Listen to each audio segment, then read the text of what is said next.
Hi, welcome to Talk by Michaela podcast. I'm going to be accompanied by Dan as well. Just so happy that you are here. I just want to say a warm welcome. On episode 2, we will be going over everything to do with how to actually set a goal. So we'll be going over like your SMART goal theory, the 5 whys, what's actually going to be better once you achieve that said goal, barriers and obstacles that might come in the way of that goal, and how goal setting actually helps you with creating habits and behaviours. We do the thing, so we'll just go straight into it, right? Straight into it. Yeah, straight into it. So how are you, Dan? Yeah, going good. Living the dream.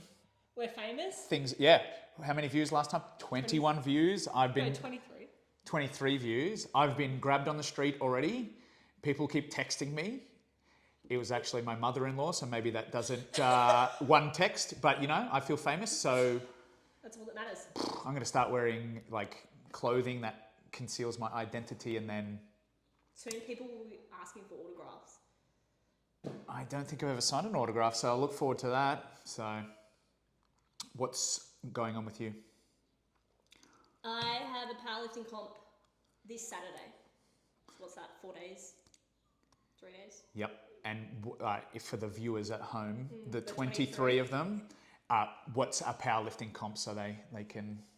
So a powerlifting comp is you are going to complete 2 compound lifts, but complete them 3 times. So you'll have your first attempt, which essentially is going to be only 100 for me, because you want that first attempt to be, not using a lot of energy. Yeah. That way you can get depth, you can get the comp calls and whatnot. Then your second attempt, maybe about like 7 or 8, and then your third attempt is like Going for it. Yeah. And you do that for squats, bench, and deadlift. In that order. Yeah. So. And you accumulate the total, and that's your total. That's what you put forward. That's your score, right? Yeah. And it's on weight category. Yeah. Yeah. How are you feeling about it? This is, how many comps have you done prior to this one? This is my 3rd. This will be my 3rd, yeah. So I've only done 2, actually. That's all right. Yeah. I thought I'd done more. Like a veteran. Yeah. What about the comment that you potentially made to me maybe 1 to 2 months ago was, this could be your last dance, as they say. But then more recently, maybe you're thinking, oh, maybe not. Where are you at for that? Is this the last dance? Are you hanging up the squat suit after this? Or are you... Squat suit? The squat... Is that not a thing anymore? Are you hanging up the squat suit, or are you continuing on? You're sort of waiting for the day? I don't know. I'm waiting on the day. I know how I feel on the platform, so I'm not going to say it's the last time yet. Because it's a nice feeling. You like the feeling, yeah. Like drugs. Yeah. No. All right. Is that drugs? Yeah, that's right. Is that enough required small talk? For our 23 views. For our 23 viewers? Yeah. Yep. Do you want to add anything? No. No, that's it. We're good. All right. All right. Today we're going about how to set up goals. Set goals, yeah. All right, do you want to start? Yeah, so I think a good template that I like to use, and again, I'm always coming from my industry experience and what I've done over time, so it's not that I'm a goal expert or anything like that, but it's what I have developed as time has gone on, setting the goal, adding these elements as time has gone on, just to have all the information and make it such that people will best achieve it. So it's just been over the course of years, like, okay, what do I want to know in this situation? Add something else, add something else, add something else. And then I've kind of gotten to a stage where I quite like the model that I work off of, and it usually is a template that works for the people that I work with, helps me to get to know them and build rapport and stuff like that. So let's say I have someone for the first time, so I usually just like to start with like a general introduction. So this is coming from my perspective, so if other people are going to be setting their goals, you can kind of skip that. But I might build rapport with the person, just kind of get to know, like, why are you here? But not anything official yet, like just kind of generally chit-chatting and get to know them a bit, see if I can find any things to connect with them on. And then we use the SMART principle, which is somewhat well known, which is an acronym that stands for specific, measurable, achievable, relevant, and having a time frame or being time bound. So when setting a goal, that's just an easy way to kind of make it such that it has these elements that aren't so broad. They're quite specific, as the name suggests, and it just gives you a template to work off of. Yeah. Would you like me to continue, or do you have any questions from that, or do you have your thoughts for the 23 viewers? No. No. But should we go into them more Yeah. specifically? Yeah. S obviously starts with Yeah. specific. Good idea. It's important to, make your goal specific to you and what you want to achieve. Yep. So I'd be taking that time to really sit down and understand, this could be like a business goal, this could be, a fitness goal, this could be literally anything. Yeah. Money goal, whatever. Getting actually specific with that goal, because it's, it's so easy to be like, oh, I want this big goal, Yep. but there's multiple fucking things. How's that no swearing going? There's multiple goals, little goals, that, you kind of need to recognize to actually achieve that set massive goal, right? Yep. But that also comes into measurable, making sure it's actually achievable and whatnot. But, little things like, what actually needs to be accomplished to achieve that goal? What do we actually need to do? Like asking these questions. Who is actually responsible for it? Who needs to play a part in it? All of that jazz, if it's a business goal or money goal or big goal. Any thoughts? Yeah, so I think the maybe a somewhat challenging thing about this acronym is it's not just like you do one, then you do the other. They kind of go back and forth and back and forth and back. So you get something specific, then you go, does it have a time bound? Okay, that's not specific to that. So they go back and forth. I would say, the idea behind being specific with it is because you know exactly where the scoring point is, where the try line is. You go, okay, I'm working towards that. We can start to picture ourselves heading towards that. It's specific. So it's not coming in and going, like, again, from the gym, people might get over that, but not going, oh, I'm going to lose weight. Yeah. It's like, I'm going to lose 20 kgs, right? So 20 kgs is specific. And then we move down. Is that measurable? We can get into that. But having that specific, having the try line, having the thing to aim for, I think is good because it can help push you in that direction. The other thing that I think is important is that doing this process is quite important, I believe, for even just building habits. So instead of, let's say we do set an outcome, because most people do things because they ultimately want an outcome. You might just like doing the thing, and that's fine as well. But let's say you do want an outcome. And if we are aiming for this, there are going to be, as you said, steps along the way. So if we then get specific about each one of those steps and apply this process, it helps us to set that routine. So an example with the person who wants to lose 20 kgs might be, a sub goal to that is I want to do 6,000 steps every day if they're getting barely any. So again, now we set a specific goal. We're getting 6,000 steps every day, measurable, achievable, relevant, time bound, and we're going through that process. So we start to set the routine on that thing as well, or the habit on that thing. So it's not just, this outcome, it's also the steps, like you said, along the way, and applying this principle to those. So we're not just like, it's weight loss, I get some steps. It's like, here it is. Did I get it or not? Am I setting that routine or not? And then going from there. 100%. I totally agree. It's like, making sure that you actually know the actual, specifics of that goal. And like you said, I want to lose weight. Okay, well, how much do you want to lose? Get specific with it, right? And then measurable, making it actual, actually, achievable in the sense of like time, maybe. Having maybe like tracking it. That's what I look at when I think of measurable. Like I'm like being able to track it, make sure that you have, steps to actually be like, okay, am I on this? Am I on the right track? Am I not? Okay, I'm not. Okay, get more specific maybe. Go back to that. Get it, make it more aligned with what you kind of want to do. But when I think of measurable, it's like making sure it's actually achievable, maybe in that time bound. And having that it can be measured lets you know that you are moving in the direction or not. Like weight loss, yes, it can be measured, but the specific isn't there. So you Yeah. don't know when or am I moving in the right direction? Yeah. Like, let's say you don't have something that's measurable. I Yeah. kind of just want to look better. It's still somewhat measurable, but a bit more subjective. You go, okay, 5 kgs lighter, I can measure that. It's specific. 6,000 steps, I can measure that. Yeah. This activity every day, I can measure that. I've got to meditate every day or sleep 8 hours or whatever it might be. And then you can go, yeah, am I accomplishing that? Because I can measure it. Yeah. You know, so I think those two probably go hand in hand. It's specific and is it measurable that you know you're heading towards that thing. Yeah.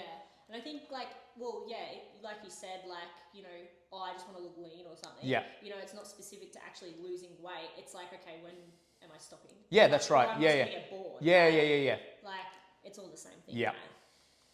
What's A? Achievable. Yeah. So, do you have any thoughts on that, or do you want me to take the first? I suppose I kind of like set it in measurable, I guess. Yeah. Making it actually achievable. That's kind of what I was discussing. There's a coming back and forth to make sure it is okay. Yeah. But I suppose, like just making it, like tracking it, making sure it's actually achievable. Like me going, I want to earn, 10K a month when I've just started a business. That's unrealistic. That's not achievable, right? But if I slap a time frame on it in a year or 2 years, that's achievable, right? But if I'm saying that I want to make that in like 2 months, like kind of shooting yourself in the foot. Yeah. I think something that I would bring up in that regard is that if you don't have any experience in an area, then that's, obviously I would promote getting a coach because I am one, but it's pretty important. So you might see something really outrageous online, someone goes, oh, you'll lose 10 kilos, 2 months, whatever, or 2 weeks, whatever.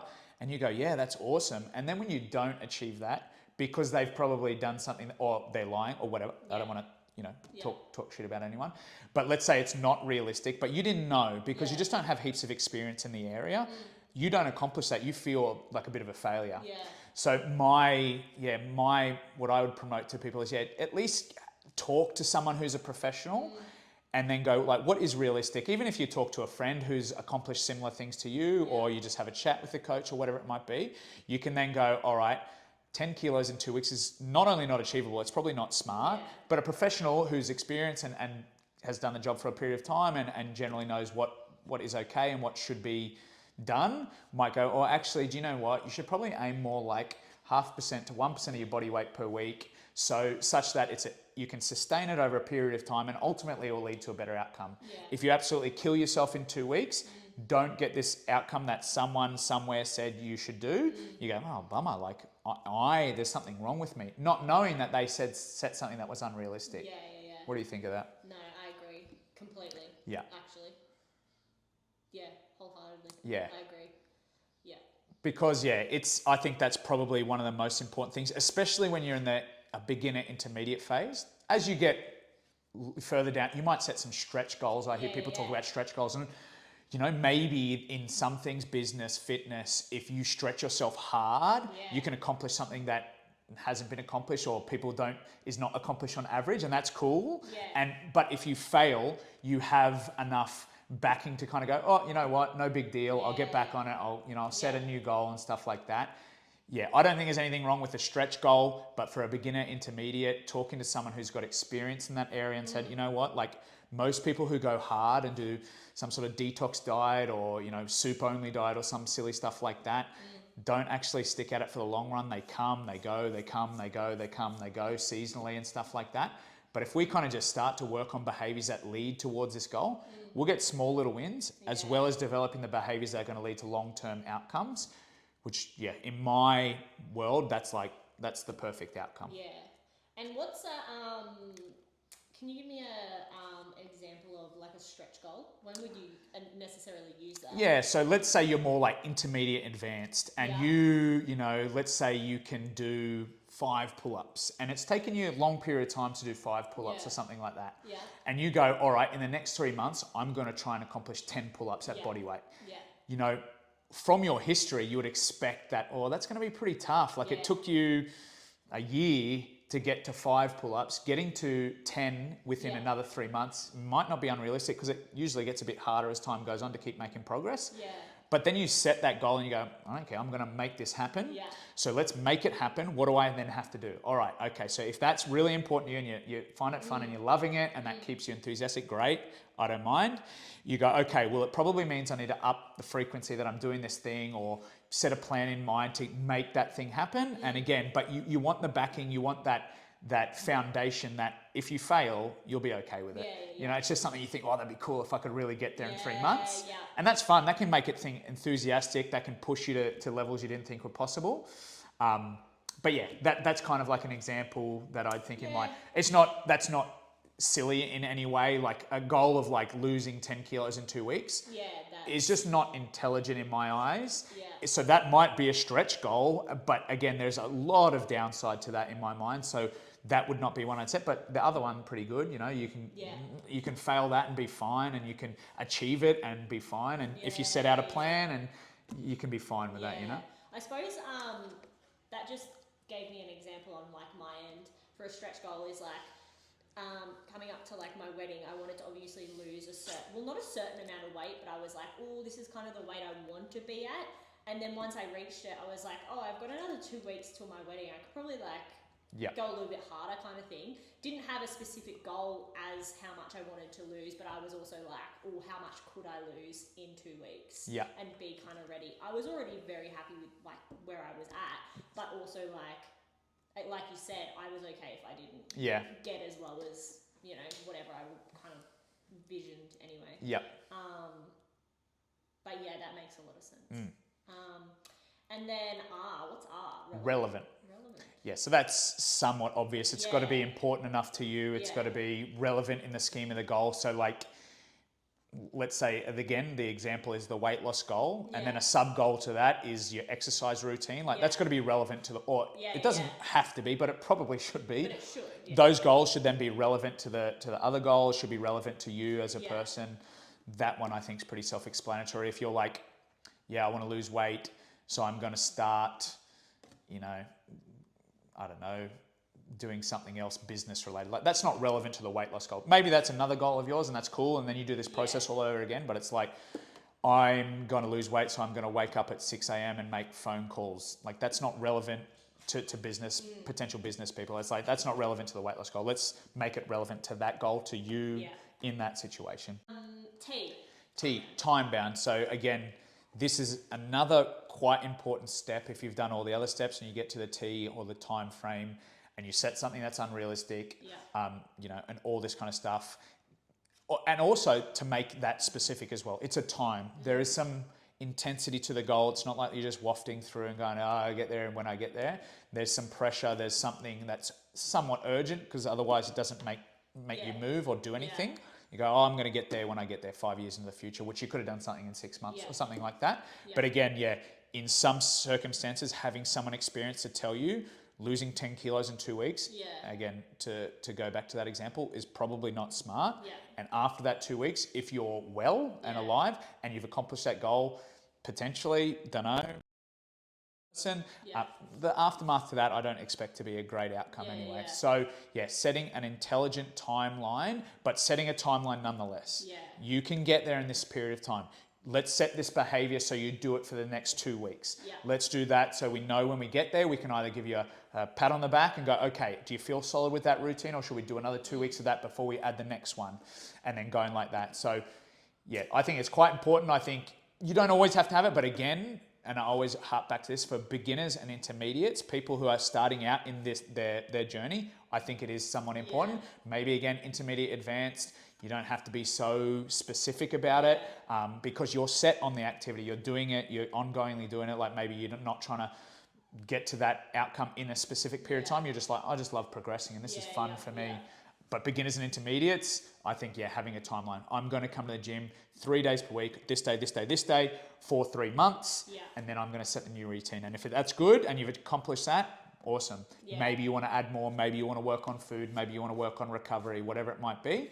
Or maybe you want to now make it 4 if you're really loving it, and that's realistic for you. And then we go 4 for the next couple of months. You go, I'm smashing this, I'm loving it. And then you can keep adding on top of them like that. And I think for like advanced people as well, sometimes advanced people have like so many goals to kind of in the same like time, not time frame. fuck, I don't know what I'm saying. You're flustered. It's hot.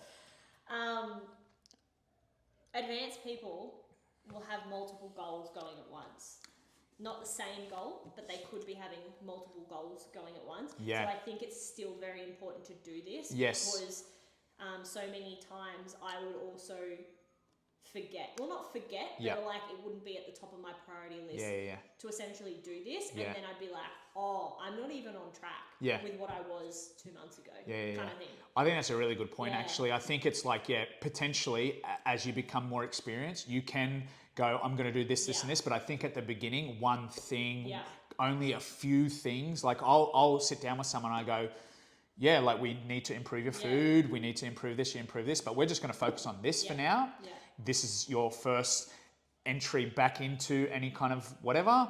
So let's focus on one. When we can nail that, we focus on two. And some people might go, oh, that's a bit lame. I want to get going. I want to see results and stuff like that. But in my experience, and this is just my experience talking, the more we focus on in those early stages, the less you can do anything really well.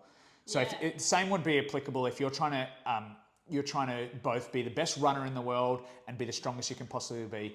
It's going to be really hard because they're separate kind of things that require separate activities. Now, can you get really good at both of those? Yes. Yeah. If you were to focus on one, could you be better at that? Probably. Yeah. And again, in the early stages, focus on one and then focus on the next in time. That's how I'd apply it. Yeah. Because I think again, in those early stages, we're on shaky foundation. We need to build that solid stuff one at a time, 100%. Get it solid, move on to the next one, get that solid, move on to the next one. And then what do you know, in a few months' time, maybe you haven't lost 10 kilos, but you know what? All the behaviours that you're doing that you feel like are routine to you now, they're going to take you there. And that's just a part of your lifestyle. That's pretty cool. Yeah. You don't have to work hard to do these things. They're just the things that you do. Yeah. And they're taking you there. How cool is that? Like, that's awesome. I think it's pretty important. I think people... Oh, we were speaking about beginners. Yeah, I think, so to kind of give a snapshot of what people generally do is like, I reckon this is 80 to 90% of people. They come in and they generally know where they're going, but they do not do this process. Yeah. It's generally speaking, I want to see this outcome. So 80 to 90% of people I see kind of generally know where they're going. Then I'll sit down with them and I'll go, okay, this is probably what a good target is for someone in your position, weight, blah, blah, blah, blah, blah. And then go through the SMART process with them: specific, measurable, achievable, relevant, and having a time frame, and then some of the other things we're going to discuss in a second, and then moving on to that. But if you just rock up and you go, I'm just going to start and I generally want this goal, it's really easy to kind of lose track of where that is. You don't know if you're making progress towards that thing. You don't know what's working. You don't know anything really. Especially if you're not getting wins as well. Yeah. Again, boring. Well, you don't really even know if you're not tracking. So that might be something to discuss, is like tracking what you're doing to kind of see you're getting better at the thing, which that could be a future episode as well. Yeah, I think I set that up. Measurable. Yeah, so you're measuring it and you're tracking it along the way. Yeah. So like if I have a particular goal to change my weight, fat loss, muscle gain, whatever it might be, I might go off of body weight. I weigh myself multiple times per week. I'm measuring it. Yeah. I like that because it actually it also keeps me focused, but it also says, is what I'm doing working? Yeah. Then I can look back to the plan. If it's not, okay, so I'm stalled at this body weight. Let's look back to the plan and let's go, okay, what changes can I make? Yeah. And again, this does come with a bit of experience. And then so I'll look to, if it's that goal specifically, I'll look to my food and I go, okay, where can I make changes here to get this moving again? Yeah. But if you don't do that thing, you don't know. Yeah. Like people do this, if you've got a strength goal, right? And you just 3 months into the future, haven't tracked anything, you realize, oh, hang on a minute. I'm doing the same weight I was 3 months ago. Yeah. Like I'm trying hard all the time, but I've actually made no progress. Yeah. Like what a bugger that would be. I can imagine that being super demoralizing. So what a bugger. Yeah, what a bugger. So very Australian. So you go, okay, let's track it. Let's jot it down somewhere. Let's program. Let's write it down in a notepad. Yeah. So that does tie into measurable. So that's good. Yeah, I mean that's what I like to do. Yeah. And especially like with weight and stuff. When I was doing my weight, I was doing it like every day. And then like if I was a little bit heavier than like yesterday, okay, I got specific and I was like, okay, what did I eat? Yep. But where am I in, my What are you laughing at?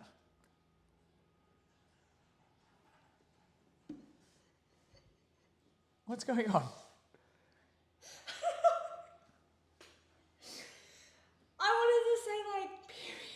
Oh, nice. You could say that. Do you reckon? Yeah. Okay. Menstruation cycle. Is that what you guys call it? You think if you can't Period. say it, I can't say it. Menstrual cycle. Oh, I'll just say my cycle. Yeah. Where I was in my cycle, so everything, yeah.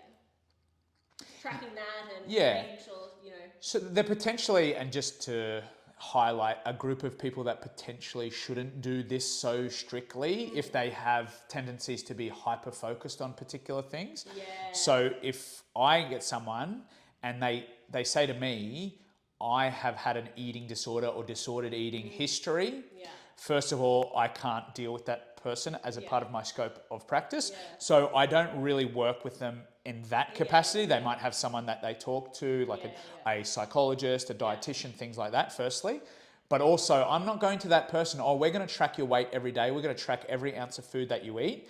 Because in the past, this person has had issues with that. So there is a population of person that does this and gets hyper-focused, and then it becomes like not good from a psychological perspective. So that's important. Again, this is all in the starting phase and why it's so important to kind of get to know the person, because 100%. they start weighing themselves every day, multiple times a day. They go to the toilet, they weigh themselves again, they get obsessed. They're not that weighing your food is necessarily bad for all people in all situations, but they're weighing everything, but they're obsessed. And it's consuming their life, and they're not able to focus on other things because they're doing it. So that is a population of person that I would say maybe we have to find an alternative way to kind of track your progress, which is somewhat challenging, but it can be doable. But yeah, if you're focusing on every little detail and that makes you anxious, sad, any negative emotions, like we're trying to get you to do something that's good for you and that you have positive association with, the negative emotions will make it such that it's 100%. not positive. So you're coming to the gym and what you feel is anxiety, you're coming to the gym and what you feel is sadness. Like, who wants to go and feel those feelings at these places? So just to, loop that in there. That's not a good place to be. And then that's definitely people in my roles, and is to be aware of that, is not to kind of go, your job does not, you cannot work with those people. Number one, you don't have the experience, you don't have the education, you don't have that. Don't play with their psychology. That's not my job. That's not people in my position's job. Don't try to do that, and be aware of that.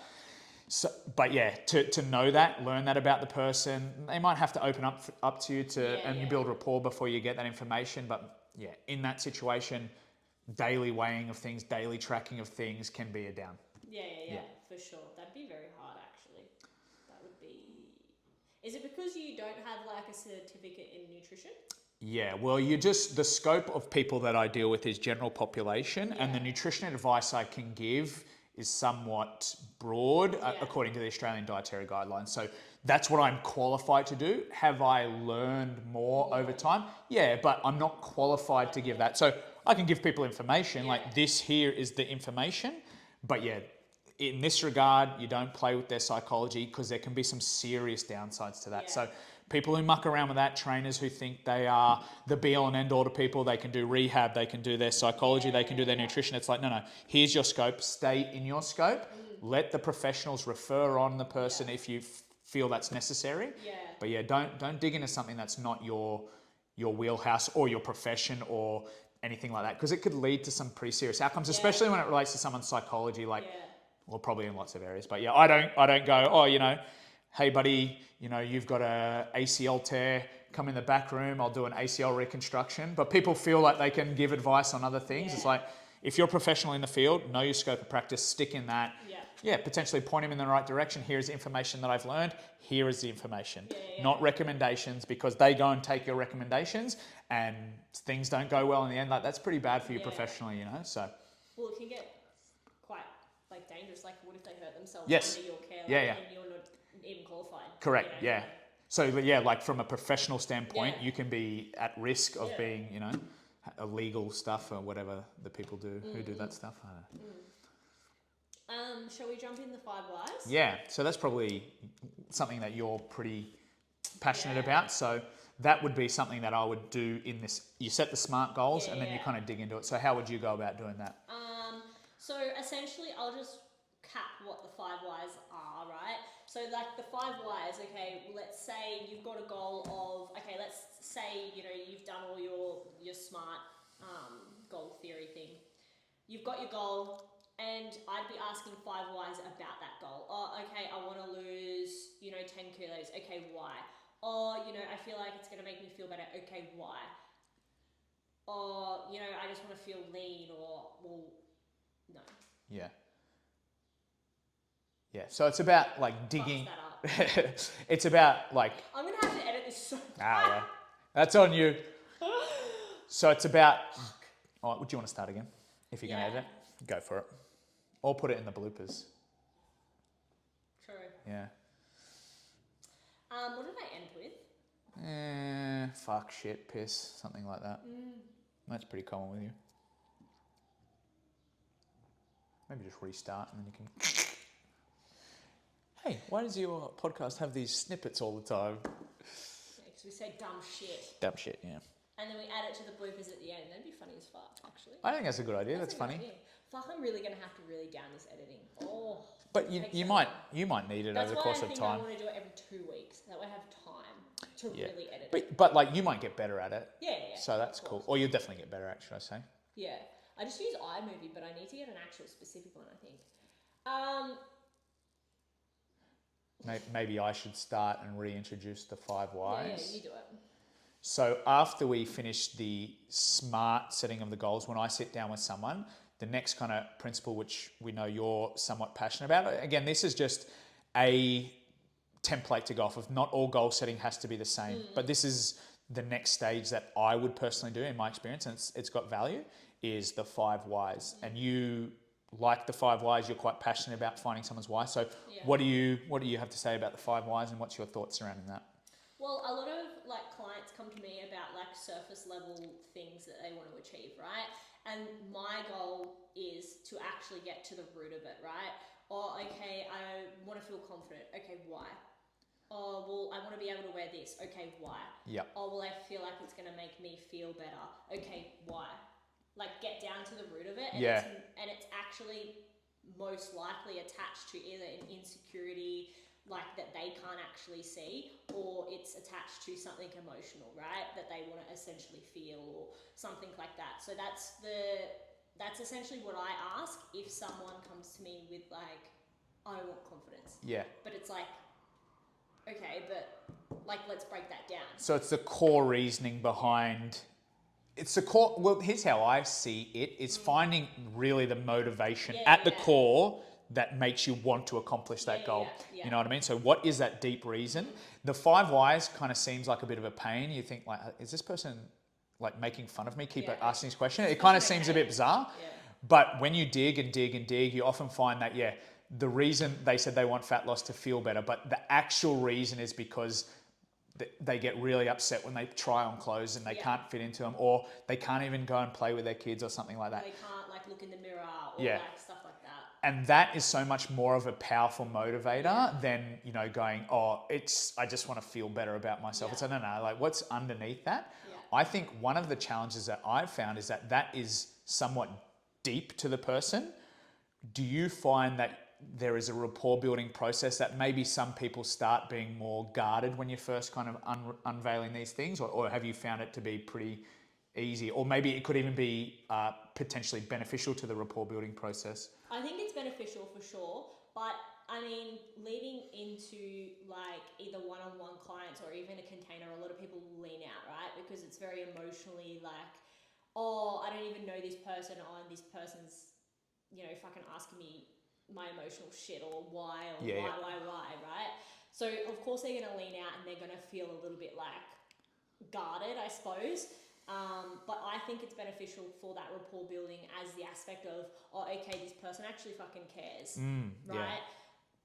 Trying to dig deep. Yeah. Yes, it's uncomfortable. It is. They may not see it in that time, but as we keep building certain things, and I know the core, insecurity or the core reason as to why they want to feel confident or disciplined or whatever, then I can do, my magic on, building that up because I know the core reason.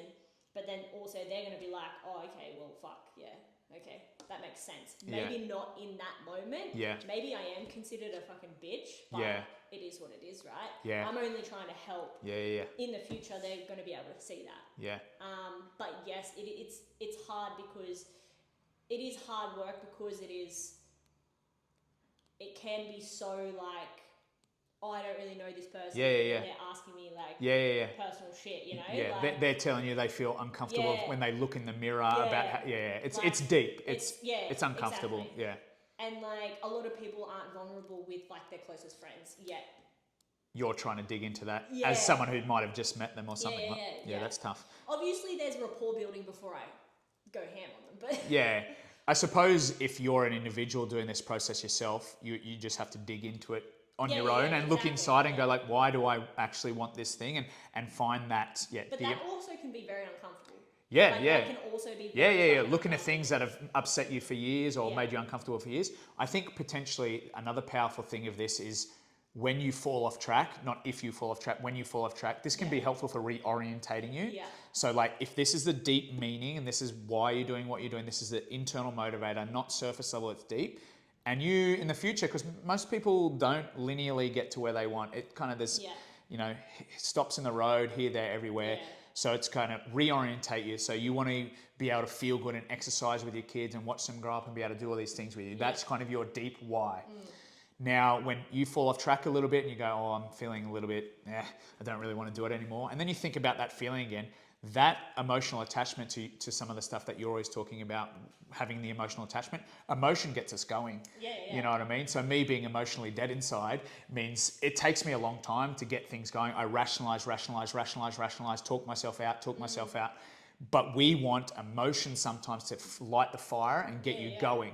So you dig back into that emotion and they go, oh yeah, like, let's go again. I'm back in it. My motivation is kind of re-fired up. Let's go. So I think that can be helpful. Reorientating back on track. This is why I'm doing it. All right, let's get back to it. Yeah. So if like someone was to like fall off track, so they've discovered their why, they fall off track, you're saying use those 5 whys again? Yeah, just throw it in their face like, remember what you told me? No. It's just to remind them like, why did you come here in the first place? Or because I've got a family history of diabetes and my mum is this way and I don't want to be that way. And you're like, oh, like, okay. So let's get going again. Like, is that enough motivation to kind of get you back to your 6,000 to 8,000 steps per day or something like that? That's an example that it might be. So it can kind of reorientate you, get you back on track when you're not feeling super good about things. Because things are hard and things get in the way. So sometimes we fall off track. So having something to just kind of get you, all right, let's go back. You know? When I was running the gym, they always would say like, when someone's joining up, find their goal. Right? Talk to them when they're like signing up. What's your goal? Why are you here? Kind of thing. And then let's say in 3 months' time, I'd ask them, oh, hey, like, how's your goal going? Or have you achieved this? Or like, even if they cancel, or hey, did you achieve this goal? Like, reminding them of the actual goal that they why they came in. And especially if they cancel, like, oh, okay, well, you had this goal, you're not going to be able to do it if you cancel, kind of thing. But that's just a manipulation, right? But anyway, but do you think it's beneficial if people have a goal in fitness and let's say they don't have a PT, do you think it's beneficial, let's say that they've done all the SMART theory and the why, do you think it's beneficial to tell someone close to them their why to keep them accountable? I think it can be, and again, this is where the individual, it's up to them in some circumstances. Sometimes when making something somewhat public, there is a bit of pressure.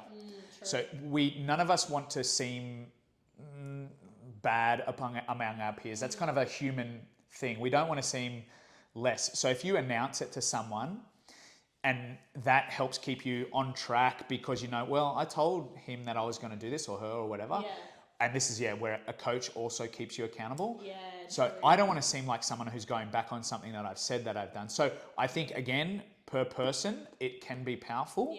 But again, if that pressure makes you not love what you're doing and it's just quite uncomfortable and it's going to be a negative outcome ultimately. So I think taking your own, everyone's been in their own head their whole lives. If you think that will be a positive thing to make it public, I am going to do this, and you tell a friend or a coach or whatever it might be, and they go, okay, we'll keep you on track to that. Or at least you've announced it. They might not even be keeping you accountable. They might forget about it as soon as you walk away. But in your mind, you're like, well, I can't not do that thing because John knows, and if I let John down, or, he will see. Not that we consciously think this, but we don't want to seem less among our peers. Yeah. So we kind of want to accomplish that. So the pressure can be positive or negative. So I think you take your own experience being inside your own head. Depends on the individual, yeah. I agree. But also, I think it's so important for beginners to have, someone, if they're in fitness or if they're doing, self-development, it's so important to have someone there, because it's so easy for me to go, oh, I want to be fucking, I don't know, I want to feel my feelings or something to you, right? And then, 2 months down the track, you ask me again. But I don't even know any of this. So I just told you something that I wanted, but I don't know how to actually execute. Right? So I think it's so important for beginners or, those medium people to actually get someone there to be, advanced people. I could sit here and go, oh, I'm going to achieve this. It'd be easy for me because I can do all of this and I understand this and I can get specific and what I actually need to do to achieve that said thing. But I think it's so important for beginners to, get someone to actually, because, like I just said, it's so easy for someone to be like, oh, I want this goal to you.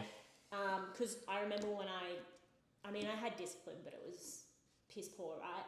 But I would be like, oh, I want to achieve this, in the gym. I would tell multiple of my, so many of my friends, because I was trying to get validation, right? But I would tell them, and then I didn't achieve it. Multiple times because I didn't know. I just thought going to the gym was the step. Do you know what I mean? I just thought that was that. And I think so many people, and it's yes, that's a part of it, but what are you doing in the gym? Okay, what's your program like? Your program, counteracts to that goal, that you want in that gym, or whatnot. So I think, that's important to have. I think that's a good point, and something that we can do an episode fully in the future is called the self-determination theory. We might have discussed that before. And one of the things surrounding was the idea of the self-determination theory is that you're building intrinsic motivation. But ironically, one of the things in this theory, one of the 3 pillars to this theory, is relatedness to others in a similar boat to you. So you think, okay, I'm going on a journey of blah. I want to connect with people who are also on that journey, or just connect with people in general. And that's, according to the self-determination theory, is helpful for building that intrinsic motivation. So it might be a little bit extrinsic to start off with. And I don't dislike that, like a reward system, or, you get a pat on the back for something, until we can develop the intrinsic motivation. Because if you can take intrinsic motivation, you take that with you everywhere. If you're always relying on gold stars or pats on the back, and those pats on the back end, there is some downside to that. But we can do a whole episode on that. I think that's a pretty valuable theory. It's not the be all and end all, but I think it's got value. It's simple. It's, and a couple of things we've already discussed today are going into that theory and make that a thing. But I think there's lots of value in just connection with other people. It doesn't have to be, oh, you got to get into a class with 20 people and go, rah, get really excited. It could be one good friend. It could be a coach. It could be a few people that you're just saying hello to at the gym and you just give them a nod. It's whatever you want it to be, but a small amount of relatedness to other people going through something similar to you, 100%. It seems to be valuable for human beings. Oh, for sure. But they always say, if you're surrounded by, 60 kids, you're going to be the 7th, right? It's kind of like that, I suppose. I think your environment's key. I reckon it's key, man. The next one's what's going to be better once we achieve this goal. So you're right if I take that one? 100%. So this is the next step in the process. So we've set the SMART goal. We've done your 5 whys. Now it's time to kind of project to the future and go, what will be different or better in your life if you accomplish this goal? Some people, fail to launch on a goal. They never really get started or get moving towards it all. But other people do, and they kind of get on the way there.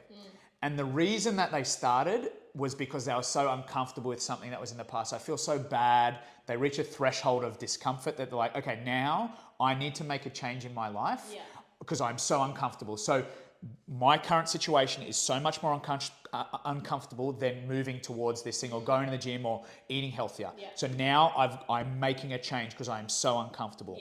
But let's say we set that goal, and from our example before, we set a 20 kg goal of weight loss, right? Yeah.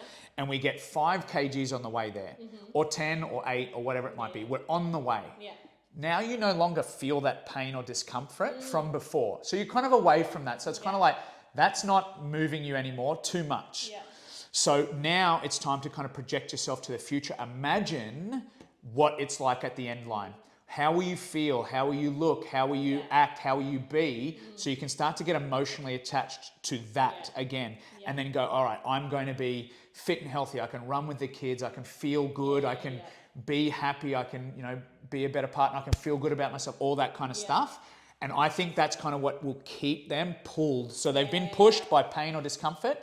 Now I want to be pushed by pleasure or enjoyment or feeling good or whatever it is. So we're kind of moving away from pain. And when that pain is gone, we need something else to keep us going. So moving towards pleasure is kind of a thing that people do. We move away from pain or we move towards pleasure. What are your thoughts? No, I like that. That's a good idea. Yeah. I suppose I do something similar with clients is like I said before, it's not really a meditation, but I get them to close their eyes. Like, what does confident look like to you? What does, what does disciplined, Michaela look like to you? Like, feel it. Like, what do you do during the day? How does your morning look? How does your lunchtime look? How does this look? Blah, blah, blah. Feel what you're feeling, being that confident person or that disciplined person, and then get emotionally attached to that. Like, love that feeling. Like, sit in that feeling of, oh, I feel so good. Like, it kind of like, makes your heart warm, I guess. Yep. Like, in the aspect of like, yeah, okay, that's the person I fucking want to be. Yeah. And then, when obstacles come along or, barriers or whatever to achieve that said thing, you go back to that feeling of, oh, okay, don't worry, like, let's go. Yeah. Kind of like you switch back on in a way. I think that's kind of similar. Yeah, I like that. And something that, we discussed last week is emotion. And I might have not put as much weight in that as it probably should, because it goes both ways, right?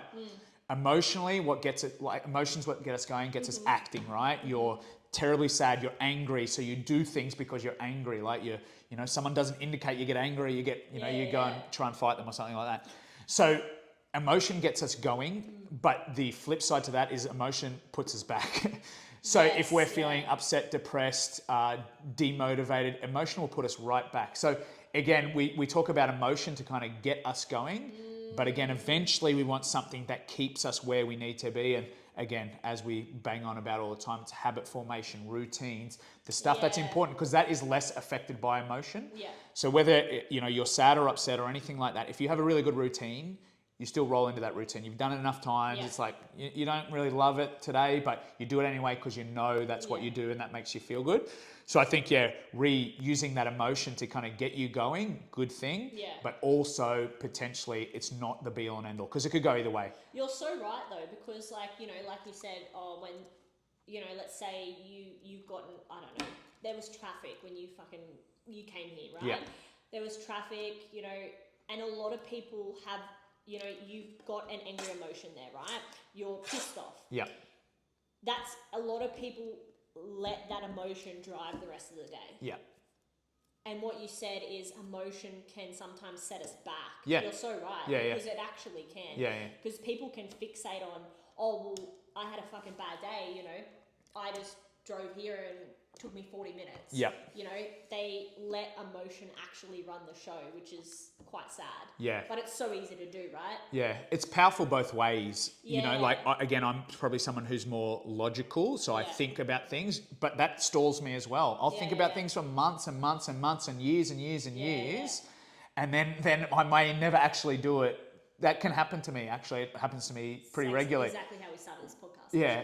So sometimes we need that fire, but sometimes we need to stop and think, okay, what's going to keep that fire raging for long periods of time? And it's relying on emotion, motivation, all these things, like up and down, up and down, up and down, is usually not super valuable. Well, again, it's valuable to get us going. It's valuable maybe to reorientate us back on track. You want to feel good about yourself. But yeah, to rely on it at all stages for all things is probably not a very smart strategy. No. What do we got next? Barriers, obstacles. Yeah. That might come. Yeah. Well, we've obviously done the SMART theory, the whys. You've done, how you're going to feel like, to get that motivation of after the goal is achieved. Okay, how am I actually going to feel visualizing that? Blah blah blah. Whatever. Going back over that goal of writing down what obstacles or barriers could come while we're trying to achieve that goal. Is that correct? That's kind of what you perceive, because you don't know what you perceive will be the challenge on the way to, or you might know, you might be the person who's resetting and getting back on track. You might know what's going to come up, but it also might be perceived. So you go, okay, I know what's going to be hard about getting back to the gym is the initial getting up early in the morning, and you perceive what will be in the road. Now, if we can make a plan for that obstacle, rather than just reacting when it actually comes, we've got a plan to overcome that. So you're almost like setting a routine ahead of time. You've got a plan that when I get to that obstacle, which is hard to get up in the morning, what is my strategy? And then you don't have to think about the strategy. You've set a plan beforehand. Because when you're in that moment, you don't always make the best decisions. You're tired, you're emotional, you don't want to do it, whatever it might be. But you've got the pre-plan of like, okay, what I'm going to do is set it, get a gym partner. They're going to meet me there. So I know I've got that. But you just have a plan in mind. The plan might not work. The perceived barrier might not come. All these things might not happen, but having that plan ahead of time, I think, is really good. You don't just get to the obstacle and go, this is going to stop me, I'm out of here, which happens to a lot of people. 100%. Yeah. Especially when people get up early, they'll do 2 days and then the next day they're tired as fuck and they won't do it, they won't get up, right? But I suppose this could maybe tie into like an obstacle or a barrier or whatever, is, you've got someone wanting to get up early, and I had a client that wanted to get up early, and they were like, "Nah, I can't." And I was like, "Well, yes, you can." So I literally told them to put their phone outside of their room, have the alarm on, but they have to get up to get it up. You're already up. Right? That old chestnut. That was already like, oh yeah, I'm already awake. Like if I walk from my bedroom out here, I'm literally already awake. Like I don't need to rub my eyes or anything. I'm actually awake, especially if the light goes on. I suppose that could be a barrier of like, oh, okay, sometimes you might actually not get up early, especially when you're starting out. To get up early is always have maybe an alarm clock outside of your room. That's it. Get you up. So that's a really good specific strategy, but it could be any perceived thing anything. you know that you're a pretty social person, you're trying to eat healthier. So what are options when you get to these social situations to make it such that you stay on plan? Or alternatively, you just plan for it to be that it was going to be an event that you're not going to be perfect on, and that's cool as well. But if you have the plan to be good, what is the plan in that environment? So you get there and it's like, no, I'm ready for this. We've already set a plan. Just roll straight into that plan. Don't think about it. You've got the plan ahead of you. 100%. I think that's pretty valuable. I'm almost certain no one would do that. Like if I have 100 people join the gym, I don't think anyone would do that without being provoked to do that.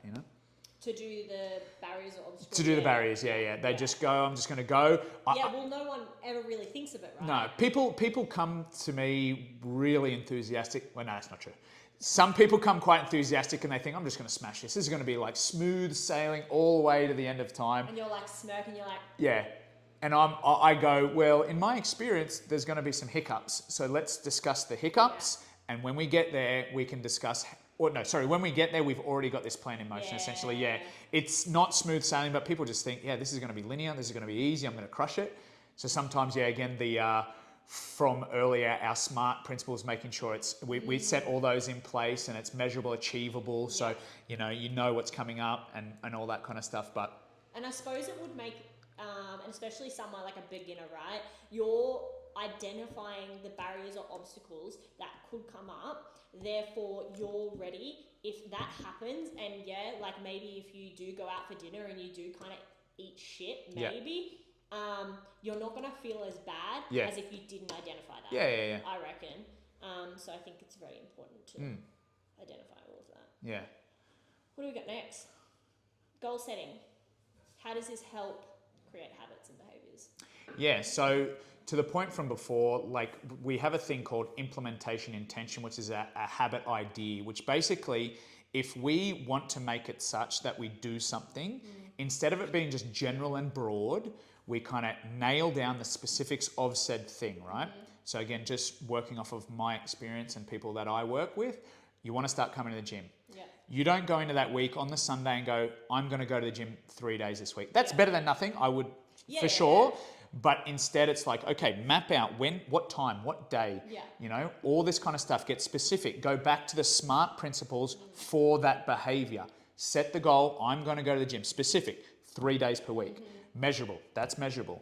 Achievable, is it achievable for you with your lifestyle and everything you've got going in your world? Relevant, it's relevant to you. Let's set a time frame. Okay, it's going to be 3 weeks that I'm going to do this for, 2 months. I don't know what time it is. Whatever it is to kind of set the habit, you might start with 2 weeks and go, for the next 2 weeks, I'm going to go to the gym on Monday, Wednesday, Friday at 5:30 p.m. Immediately after I finish work. And then we have that intention to do that behavior. So it's not just out 3 days this week, I'll go to the gym. Like in my experience, block it out. That is the time for that. And obviously things come up and life gets in the way and stuff like that. And in that scenario, you go, oh yeah, like I couldn't do anything about that. That's okay. But you will look forward and go, this is what I think will be best. Block that time out. That is my time. No one takes that time from me unless emergencies, etc., or whatever it might be. But again, that will help us build the habit. We have implementation, intention. I've got intention for where it's all going. I've kind of planned it out. It's on this time, this time, this time. Don't touch that time. That's my time for me to work on me. The people, again, they don't do this. I'm just going to start going to the gym. Like that doesn't really work with your life. Like you go, okay, when's it going to be? I don't know. Like it's like, well, how are you going to organize when to get there? You got to pack your clothes. You got to get in the car. Is it going to be after work, before work? And you just go, it's like, well, no, let's get intent about it. So we stick to the plan. Again, it might not work, but at least you have the intention. You set it there. You go, those 3 days are what I expect to be best.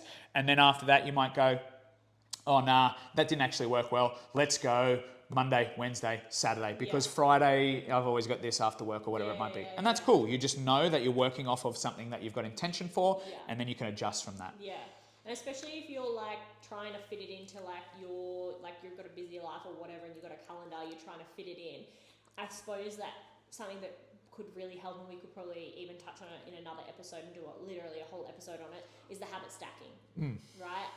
Do it after work. Like have it on that habit. It's not really a fucking habit, you got to go to work, but like have it after work, straight after. Like so there's no questions asked. Because I remember back in my day, if I didn't do it after work, I'd come home, sit on the lounge, sit at the table, have something to eat, and I'll be like, oh no, I don't want to go. Right? I think that's pretty common actually. Very common. So it's like habit stacking of, okay, I'm doing it after the gym. Or, you know, you're at home, okay, I'm doing it after I have lunch.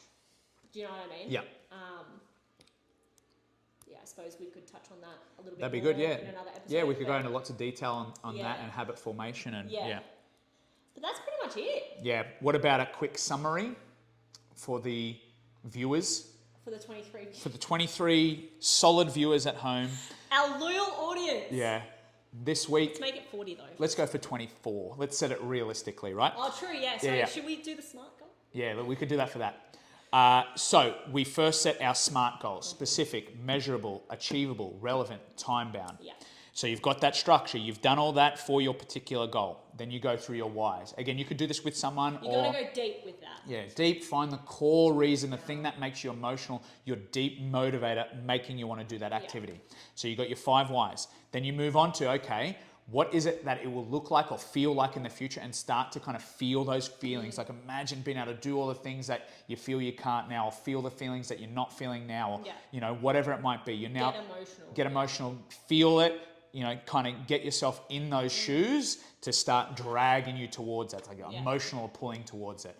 Then we go, okay, on this path, don't be naive about it. There's going to be some hiccups. There's going to be some road bumps. Anything that is challenging, there's going to be failures along the way. And we'll do an episode on how to deal with failures at some stage, pretty much fully. It's like, okay, so what could potentially hold me up here? What could potentially stop me from getting there? And then go, okay, in that situation, ahead of time, my plan is to do this. And when I feel that feeling coming on, have that experience, the lack of motivation, the whatever it comes up, this is the thing that I'm going to do. And then already you've got a plan. Now, again, the plan might not work, but you've got a plan at least. Yeah. The next time you can go, that plan didn't work, but let's find a plan that works. Yeah? For sure. So that would be the summary of how I would go about goal setting with anyone that comes to me, and go through that whole stage by stage, set it all out, line it out for them, and then, then we smash it out. And then highlight it, look at it. Yeah, that could be, again, something is just to be, make it obvious, make it so it's in your face all the time. Yeah, so you you're need not to make it conscious. Yeah. Like, it needs to be drilled in, because like so many people, like when reality hits, right? Yeah. You've got a busy life, you're going to work, blah, blah, blah. And like work and your goal could be two completely different things, right? So it's so easy to get caught up in reality. Yeah. So making it conscious, like every day, like front of mind. Yeah. In your head, so your actions are going towards that. Yeah, pretty much. Yeah. Happy with that? Happy with that. Any further comments, questions, queries? No. No. Do people comment on podcasts? Is that a thing that happens out in the world of podcasting? I think I can do it on podcast and YouTube. So people could comment below any questions they have? Oh, yeah. Comment below any questions that you might have. Anything that you want us to talk about. All 24 of you for next week. 24, yeah. 24. And then Michaela can talk about her powerlifting comp and how she's gone there. Oh, true, yeah. Do we need like a special sign-off? That's the sign. Sign off. Done.